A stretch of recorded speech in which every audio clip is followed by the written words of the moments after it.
Todos, en mayor o menor grado, tenemos habilidad a la hora de comunicarnos. Como decía, se trata de lo que se conoce a día de hoy como inteligencia social. Esa capacidad que tenemos unos, entre otros, de comunicarnos. Ya lo de entenderse es arena de otro costal. Esto lo hemos hablado con Elizabeth Rebollo en otras ocasiones. Por eso hoy volvemos a poner sobre la mesa qué es la inteligencia social. Elizabeth, buenos días, bienvenida. Muy buenos días, Nuria. ¿Qué tal? ¿Cómo estamos? Todos? Muy bien, muy contenta de estar aquí de nuevo. Nosotros encantados también, encantados. Bueno, pues nada, vamos a ver cómo de capaces o qué capacidad tenemos de comunicarnos con otras personas desde esa parte más asertiva o empática de la que siempre nos hablas, ¿no? Sí, mira, esto, como tú bien decías, habíamos hablado en un anterior programa, no sé si fue la semana pasada o la otra, muy reciente.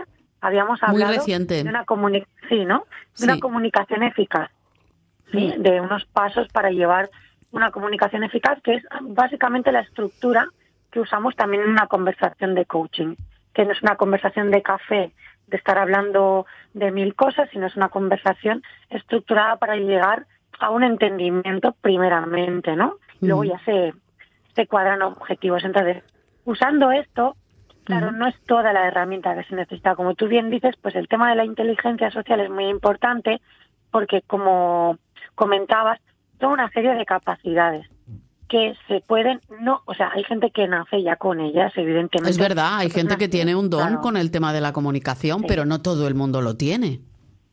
Sí, total. Hay gente que es, aparte de ser extrovertida, pues tiene capacidad, todas las herramientas que hoy vamos a descifrar, ¿no? Pero que eso no quiere decir que una persona que sea tímida, o sea, que sea una persona que no tenga estas capacidades, por ejemplo, no las pueda desarrollar, aunque sea mayor, o sea, que sea una persona que tiene cierta edad. Yo esto además lo he visto en artistas, en evolución de artistas, personas que han empezado en el mundo del espectáculo y les costaba, o sea, cantaban muy bien, pero a lo mejor a la hora de ponerse al micro para soltar algo de gracia o comunicar o conectar con el público, al principio les costaba, y yo he visto en algunos evolución. Y Quiere decir entonces que esa inteligencia social que algunos llevan nata se puede aprender. Sí, por supuesto, porque ahora veremos también que son una serie de lo que hemos ido hablando siempre, son una serie de capacidades que todas se pueden desarrollar y todas se pueden trabajar. Pues vamos a ver cuáles son esos principios de la inteligencia social. Muy bien, lo primero es definirlo, ¿no? La inteligencia social, como tú me comentabas antes de empezar el programa, hay varios tipos de inteligencia. No estamos hablando de la inteligencia intelectual, ¿no? De la IE, ¿no? Que es porque capacidades que tienes para diferentes cosas, sino inteligencia social tiene dos partes. Una, primera es tus competencias personales, es decir, primero te tienes que aprender a comprender a ti mismo, tus propias emociones, manejarte tú, entenderte, que a veces se nos va también, ¿no? Sí. Pero entendernos bien a nosotros y conocernos bien para luego eso poderlo aplicar en la segunda parte de la inteligencia social, que es con los demás. Claro, si tú no te respetas a ti, no te entiendes, no te valoras, claro, todo eso no va primero contigo, pues claro, luego no lo puedes aplicar tampoco a una segunda persona. Entonces, son estas dos partes, desarrollarte tú personalmente, tips que vamos a hablar ahora, puntos que vamos a hablar ahora para desarrollar, y luego después pues con los demás, ¿sí?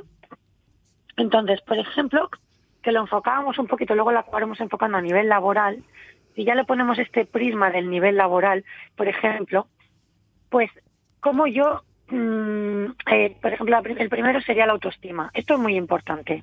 El desarrollo de la autoestima es yo diría que la base de todas las demás competencias, es decir, cómo tú te ves a ti mismo, pues eso, que te valoras, que te respetas, que te perdonas los errores, que te pones metas, pero que tampoco te autofustigas porque no siempre llegues a las expectativas, ¿no? Una serie de factores que nutren la autoestima, saberte valorar sin pasarte de la raya y vanagloriarte y irte, por ejemplo, al ego, ¿no? O todo lo contrario, que te pones muy por debajo siempre de una estima, pues lo que es un ser humano, que todos somos válidos, ¿no? Entonces, ese primer pilar, si tú lo tienes, luego lo vas a ver también en los demás. A la hora de relacionarte con los demás, lo que te gustaría que te perdonaran a ti, por ejemplo, ¿no? Pues lo perdonarás en los demás, o lo que te gustaría que aceptaran de ti, de tus partes que no, que dices, bueno, pues son más cojitas, ¿no? Son partes más que las tengo menos sin trabajar, pues me gustaría que me las aceptaran. Pues yo hago lo mismo con los demás. Entonces, esto es lo que se le llama desde hace mucho tiempo la regla de oro, que es tratar a los demás como te gustaría ser tratado. La regla de oro. Sí, se le llama la regla de oro porque esto se extrajo de la Biblia. Esto se extrajo de, pues, el Sermón de la Montaña de Jesús, que decía, pues eso, que son unas normas de civismo muy básico, de decir, ostras, pues tratar a los demás como te gustaría ser tratado. Esto, quitándole connotación religiosa, es una herramienta perfectamente válida y es sencilla, es fácil de seguir, ¿no? De decir, oye, lo que yo voy a hacer ahora, a mí me gustaría que me lo hicieran. Claro. Y eso es un poco pues el siguiente punto que vamos a tratar, que aparte de la autoestima es la empatía. La empatía. ¿No? La empatía vendría dentro de esta frase de decir, si lo que yo le voy a hacer a esta persona o lo que le voy a comentar, lo que le voy a decir, ¿cómo me gustaría que me lo dijeran a mí? Claro. ¿No? Y exacto. Entonces esto es yo creo que es una norma muy sencilla de seguir, de decir, automatizártela, ¿no? Es decir, antes de decir algo, de aplicar algo, pensar, a mí me gustaría que me hicieran esto y llevarlo como un mantra interior, pues te desarrolla también la empatía, de decir, ¿cómo está esa persona en este momento? A quien le voy a decir esto es inteligencia social, es decir, empatía, ¿cómo lo va a recibir? ¿Es el momento para esta persona recibir lo que yo le voy a decir? ¿Se lo puedo decir de una mejor manera para que lo perciba mejor? Entonces, todo esto sería, pues, la empatía que tiene en cuenta tu estado emocional, ¿no? Y el estado emocional del otro. Que esto también es otra inteligencia, lo que hablamos de la inteligencia emocional, ¿no? Cuando tú conoces tus estados emocionales, claro, tienes más en cuenta los de los demás también a la hora de plantear algo. Y esto nos sirve en el trabajo. Claro, es que hablamos de aplicar esa inteligencia social en el trabajo, claro, ¿no? Pero de todas maneras, a mí me gustaría saber, ¿hay muchos tipos de inteligencia social? Bueno, básicamente son estos dos. De cara a ti, o sea, luego vamos a recomendar un libro que ahonda muchísimo más en todo el tema. Esto, ¿eh? Sí, oye, hay muchas más particularidades. Pero básicamente, para comprenderlo, es la inteligencia social contigo misma, porque tú también te estás relacionando contigo mismo. Claro, constantemente, ¿no? Es tu primera relación, claro, exacto. Estás hablando contigo mismo, cómo te hablas. Y entonces sería... Esa es tu primera relación. Esta sería la primera y la segunda sería con el resto, ¿no? Con la sociedad, con lo que te envuelve, te rodea, familia, trabajo, amigos, pareja, un poco sería eso, ¿no? Sí, exacto. Para entenderlo. Entonces, luego, en el libro ya veréis que se trabajan más también otros temas como, por ejemplo, las expectativas. A veces tenemos expectativas sobre los demás que ni siquiera nos las aplicamos a nosotros mismos. Ponemos listones de expectativas a los demás muy altos y, claro, pues eso también hay que tener en cuenta las expectativas que uno se crea, ¿no? Pero básicamente yo creo que los pilares más básicos son la autoestima contigo mismo y luego la empatía con los demás, el saber conectar. Entonces, lo que tú me planteabas cuando poníamos este tema, a nivel laboral, las personas que tienen problemas, ¿no? Que dicen, nunca acabo de hacerme con un círculo, de ser aceptado, que esto es muy importante, aunque nos parezca un cliché. No, es así, y sobre todo para las personas que lo viven, ¿no? Que van de trabajo en trabajo deambulando sin conseguir en ningún lugar estabilidad, ¿no?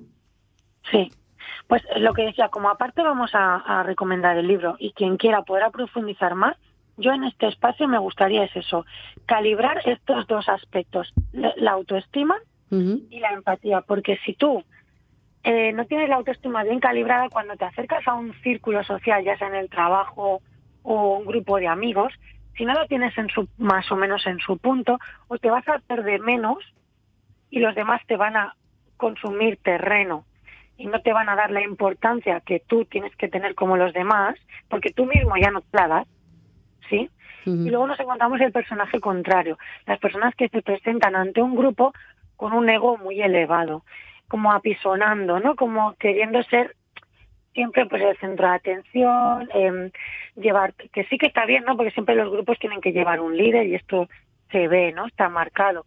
Pero hay personas que si no lo son, no llevan la voz cantante, pues se sienten mal y empiezan a crear conflictos. Entonces, esto es cuestión de autoestima, calibrar la autoestima. Entonces, sobre todo trabajar la autoestima para que cuando tú te acerques a un grupo te puedas acercar de una manera sana, que te den pues tu posición como a todos los demás, ni más ni menos, y luego pues que te puedas crear, pues eso, que luego ya viene el conectar, ¿no? El amor, que yo le digo que luego ya tiene que venir un lazo afectivo que ya surgirá o no surgirá, ¿no? Porque eso sí que ya es un misterio, si en un trabajo aparte hay una amistad profunda, eso ya viene un poco por otros matices, ¿no? Por que compartan los mismos valores, que tengan las mismas aficiones, que estén en el mismo punto de vida, ¿no?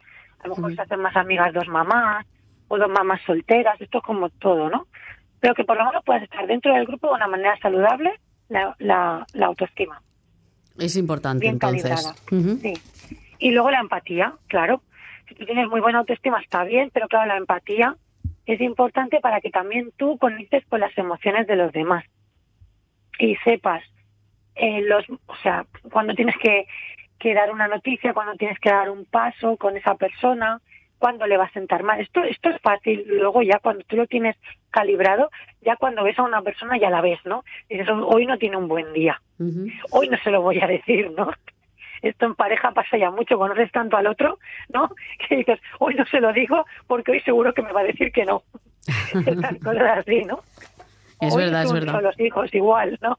Entonces, esto es un poco decir, es empatía, pero también es interés propio porque quieres que te diga que sí, ¿no? Entonces está este juego de empatizar con las emociones y la situación del otro, que es muy importante. Entonces, sí. Luego ya hay más cosas, pero bueno, esto es importante. Esto es básico, ¿no? Sí. Al final es una habilidad también de escoger un buen momento o una buena situación para intentar esa relación, ¿no? Si ves que no es el momento, pues mejor no tantear el terreno. Sí, claro, aquí también interviene la paciencia, ¿no? Cuando tú estás creando un vínculo, pues a veces entras en un círculo que ya está muy hecho y tú has llegado de nuevo. Pues hay que tener paciencia. Porque claro, de buenas a primeras, pues se tienen que dar una serie de circunstancias, también hay que añadir, pues eso, la paciencia y sobre todo la frase que hemos dicho antes, ¿no? De cómo tratar a los demás como me gustaría ser tratado a mí y tener en cuenta en cada situación, bueno, pues a mí cómo me gustaría. Aunque hay muchas cosas distintas, porque aquí entran también lo de los eneatipos, que no sé si sabes lo que es, lo de los tipos de personalidad. Sí. Que hay 9 tipos de personalidad diferentes. Y esto, si quieres, también en un programa lo podemos me lo tratar, apunto. Porque esto es fascinante. Yo lo empecé a tratar el año pasado y dije, ostras, ¿cómo no me enteré yo de esto antes? Por eso suaviza mucho. Claro, un eneatipo 9 nunca encajará con un 2. Vamos a poner, ¿no? Cosas así. Y dices, claro, ahora lo entiendo todo. Entonces también hay cosas como esto, ¿no? Entonces es todo un trabajo. Es todo un arte esto, ¿eh? Sí. Bueno, aquí por lo menos damos unas pinceladas para que quien quiera profundizar luego lo haga, ¿no? Claro, por supuesto. Y con estas dos consignas que hemos dado, si se trabajan bien, ya uno puede ir por la vida, porque la mayoría de problemas que vienen sociales empiezan porque están desajustadas estas dos. Las personas que vemos que son súper egoístas es que no tienen empatía. No empatizan con los demás. Entonces, claro que les cuesta, porque estás mirando solamente por tus propias necesidades. Entonces, es normal que finalmente no consigas hacer amigos o buenos contactos. Entonces, esto es una cuestión de tener mal calibrada la empatía, que te preocupas por ti, que tienes la autoestima bien, pero solo por ti, ¿no? Claro. Pues, claro. Entonces, estos dos puntos bien calibrados ayudan a ya ir navegando de una manera más o menos normal. Sí. Y bueno, el libro. Vamos al libro. A ver qué nos recomiendas, Eli. Tenemos que, cuando hablamos de la inteligencia emocional, ya dijimos un libro que era del mismo autor, que es Daniel Goleman, que fue quien le dio título quien le puso nombre a la inteligencia emocional. Y uno de sus libros se llama Inteligencia Emocional, y luego tiene no sé si es el tercer libro, que se llama Inteligencia Social, ¿no? Y entonces todo lo que tiene que ver con lo que estamos hablando, ¿vale? Muy Y me bien. gustó mucho en el libro porque, aparte de que da muchos ejemplos y muchos tips, también da un recurso muy importante, que es que las personas que tienen mucho éxito social son las que se preocupan mucho más antes de los demás que de ellas mismas también. Y esto Bueno, es importante. un buen dato, ¿no? Entonces, sí, me dejó bastante parada porque dije, ostras, ¿ves? O sea, de tener muy en cuenta antes las necesidades de los demás, no dejar de lado las tuyas tampoco, porque entonces aquí la autoestima otra vez estaría bajándose, ¿no? Ujú, Pero sobre todo poner, cuando tú te vas a relacionar, ¿qué es lo que quiere la gente? La gente cuando vas a hablar con ella, ¿qué quiere? ¿De qué quiere hablar? ujú. Básicamente, de ellos. Es así. El tema que le interesa a cada uno es el mismo, ¿no? Pues la gente inteligente socialmente tiene muy claro que las personas, pues bueno, quieren hablar de sí mismas, quieren sus cosas, quieren que estén por ellas, ¿no? Entonces, poner las necesidades de los demás un poquito en valor, un poquito más en valor, crea mucha inteligencia social, pues te allanan los caminos en los sitios y esto ya es muy interesante también de tenerlo en cuenta. Muy bien. Pues ahí vamos tomando siempre notas con Elizabeth Rebollo, la coach invitada cada martes a las mañanas de Radio Montornès. Eli, como siempre, un placer. Encantadísima de estar aquí y nos vemos la próxima semana. Muchísimas gracias a Hasta vosotros. pronto.